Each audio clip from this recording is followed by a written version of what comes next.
Kalau dampak negatif sinyal sosial menurut saya itu buat yang berpenghasilan rendah atau yang miskin itu pasti merasa minder dan merasa maksudnya mereka kurang mendapatkan penghasilan yang baik, terus kayak merasa lebih dikucilkan. Nah, akhirnya mereka melakukan tindak kriminalitas ke yang lebih kaya dan lebih berpenghasilan lebih tinggi, seperti mencuri, terus merampok. Pokoknya semua mereka tuh kayak pengen dapetin apa yang orang kaya itu ada.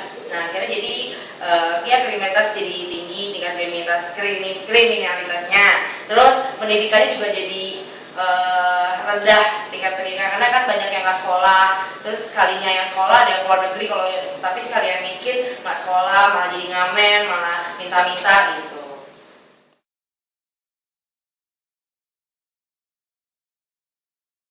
Kesenjangan sosial di Indonesia tuh karena kebanyakan orang kaya, udah gitu juga ada banyaknya orang kaya, juga makin banyaknya orang miskin. Udah gitu juga pendidikannya yang gak rata, di daerah-daerah tuh pendidikannya tuh kurang. Jadi dimana pemerintah tuh nggak terlalu memperhatikan daerah-daerah. Kemudian dari juga pendidikan itu tuh kan juga nggak terlalu memadai kalau misalkan yang di daerah.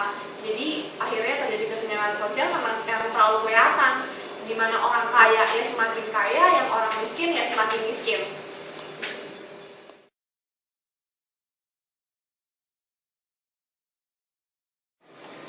Menurut saya pemerintah harus memberikan bantuan kepada orang-orang miskin, misalnya yang para pengemis misalnya yang di jalanan, supaya mereka diberikan rumah, mereka diberikan pekerjaan agar mereka mempunyai, misalnya kalau mereka diberikan pekerjaan, mereka punya usaha sehingga mereka bisa menghasilkan uang sendiri itu. Jadi nggak hanya dengan misalnya mengemis atau mengamen di jalanan.